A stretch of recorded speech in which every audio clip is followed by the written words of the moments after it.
ലാൽവി. Thank you. എന്തൊക്കെയുണ്ട് പുതിയ വിശേഷങ്ങൾ? പുതിയ വിശേഷങ്ങൾ എന്ന് പറഞ്ഞാൽ എനിക്കൊരു മോൻ ജനിച്ചു. അത് ഒരു വലിയ വിശേഷമാണ്.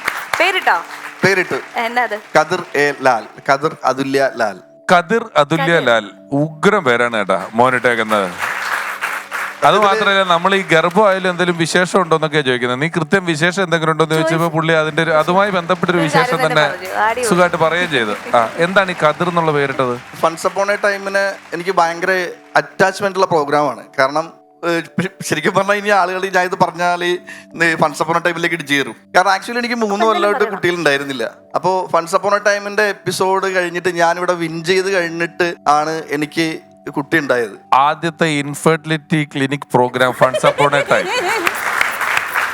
ഇനി എല്ലാവരും ശ്രദ്ധിക്കുക, കുട്ടികൾ ഉണ്ടാകാത്ത ആരെങ്കിലും ഉണ്ടെങ്കിൽ ഇവിടെ ഒന്ന് പ്രോഗ്രാം നടത്തിയാൽ മതി. അപ്പൊ കുട്ടികളുണ്ടാവും. അതെ, അല്ലാതെ വെറുതെ വഴിപാട് നടത്തുക, ആശുപത്രി പോകുന്ന വേണ്ട. എന്താ കാര്യം? നല്ലോണം തമാശ പറയുക, ചിരിക്കുക, മനസ്സ് നല്ല സന്തോഷമായിട്ടിരിക്കുക. സീരിയസ്ലി ഞാൻ അത്രയും സന്തോഷിച്ചിട്ടുണ്ട് ഇവിടെ വന്ന്. അത് കഴിഞ്ഞപ്പോഴാണ് എനിക്ക് അത് സാധ്യമായെന്ന് ഞാൻ ഇങ്ങനെ തമാശയായിട്ട് പറഞ്ഞു. ഞാനിപ്പോ എപ്പോഴെങ്കിലും എന്റെ ഭാര്യയും കുട്ടീനെ ഞാൻ അവിടെ കൊണ്ടുവരുമെന്ന് വിചാരിച്ചു. ഒരു സത്യം പറയാമോ?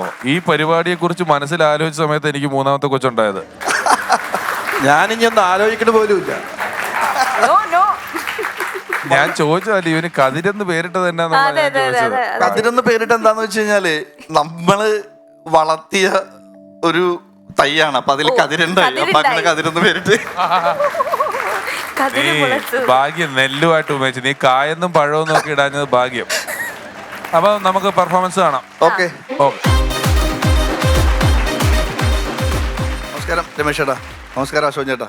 എൻ്റെ പേര് ലാൽബി എന്നാണ്. ഈ ലാൽബി എന്ന് പറയുന്ന പേര് ഞാനൊന്ന് അല്ലെങ്കിൽ പിൽക്കാലത്ത് പരിഷ്കരിക്കപ്പെട്ടതാണ്. ഈ R.I. ജപ്പാൻ എന്നൊക്കെ പറഞ്ഞ പോലെ. കാരണം ഞാൻ ജനിച്ചു കഴിഞ്ഞപ്പോൾ എൻ്റെ പേരിടുന്നതുമായിട്ട് ബന്ധപ്പെട്ട് അച്ഛനമ്മയും ഭയങ്കര ആലോചനയായിരുന്നു. അപ്പോൾ എൻ്റെ അപ്പൂപ്പൻ വിളിച്ചിട്ട് പറഞ്ഞു, നിന്റെ പേര് ബാബു, നിന്റെ പെണ്ണുമുള്ളയുടെ പേര് ലതിക, എൻ്റെ പേര് തങ്കപ്പൻ, ഇവിടെ നമുക്ക് തബലയെന്ന് പേരിടാമെന്ന് പറഞ്ഞു. അപ്പോൾ ഈ തബല പരിഷ്കരിച്ചാണ് ലാൽബി ആക്കിയത്. അപ്പം നിങ്ങൾക്ക് മനസ്സിലായി കാണുമല്ലോ, ഞങ്ങൾക്ക് ഈ പാരമ്പര്യ വൈദ്യം എന്നൊക്കെ പറയുന്ന പോലെ പാരമ്പര്യമായിട്ട് കിട്ടിയതാണ് ഈ ചെളിയടി. അപ്പോൾ ഈ ചെളിയടി ഞാൻ അങ്ങോട്ട് ആരംഭിക്കുകയാണ്. നമ്മൾ മലയാളികൾ ഭയങ്കര വിശ്വാസികളാണ്. വിശ്വാസികൾ എന്ന് പറയുന്നത് നമുക്ക് ആവശ്യമുള്ളപ്പോൾ മാത്രമാണ് നമ്മൾ വിശ്വാസികളാകുന്നത്. അല്ലാത്തപ്പോൾ നമ്മൾ അമ്പലത്തിൽ പോയി കേൾക്കാൻ അല്ലെങ്കിൽ നമ്മൾ പോയിക്കളയും. അപ്പോൾ ഈ അടുത്തായിട്ട് ഞാൻ എറണാകുളത്ത് വന്നപ്പോഴേ എൻ്റെ മൊബൈൽ നഷ്ടപ്പെട്ടു പോയി. ഈ മൊബൈൽ നഷ്ടപ്പെട്ടു പോകാന്ന് പറഞ്ഞാൽ ഈ കാലത്ത് മനുഷ്യൻ്റെ ആത്മാവ് നഷ്ടപ്പെട്ടു പോകണേക്കാളും വലിയ സങ്കടവും. അപ്പോൾ എങ്ങനെയെങ്കിലും ഈ മൊബൈൽ തിരിച്ചു കിട്ടാൻ വേണ്ടിയിട്ട് ഞാൻ അപ്പുറത്തെ പള്ളിയിൽ കയറി മുട്ടിപ്രായ പ്രാർത്ഥിച്ച്.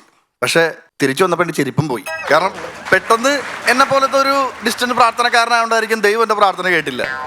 നമുക്ക് മലയാളികൾക്ക് പ്രത്യേകിച്ച് എവിടെ എങ്ങനെ പെരുമാറണതിനെ കുറിച്ച് വലിയ ധാരണയൊന്നുമില്ല.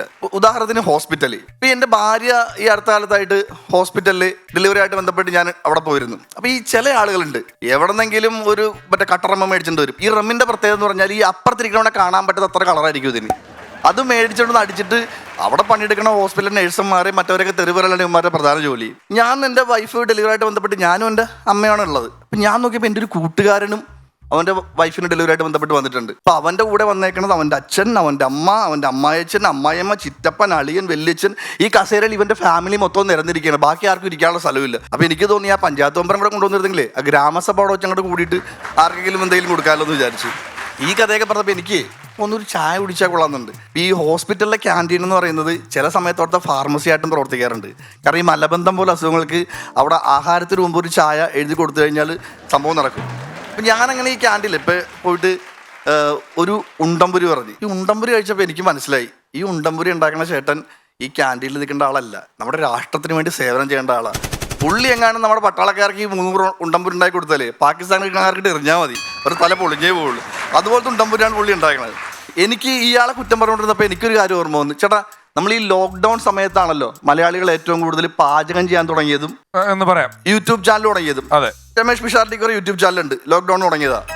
ആരോപിക്കാതെ എനിക്ക് 5-6 വർഷം മുമ്പ് യൂട്യൂബ് ചാനലുണ്ട്. അന്ന് യൂട്യൂബ് ചാനൽ വേറെ ആർക്കും ഇല്ല. പിന്നെ ലോക്ക്ഡൌൺ എല്ലാവരും തുടങ്ങിയപ്പോൾ ഞാൻ നിർത്തി വെച്ചു, വെറുതെ വേണ്ടല്ലോ എന്ന് വെച്ചിട്ട്.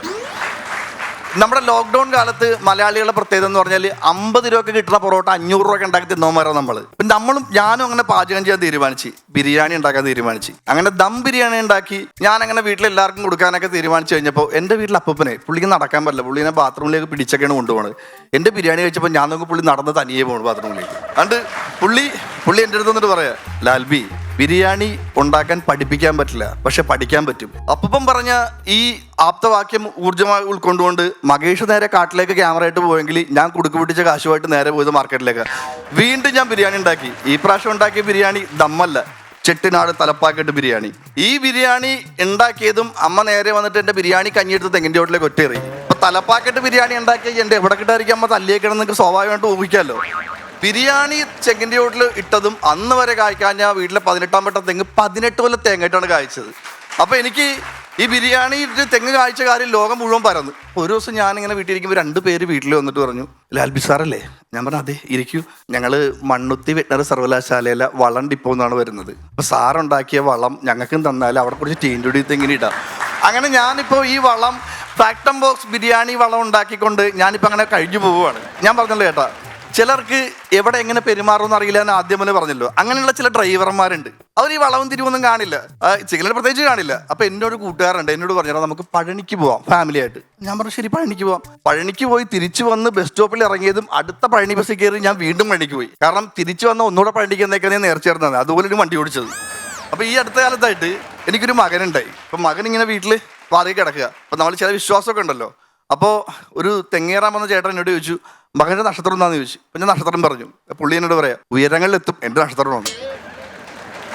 Thank you.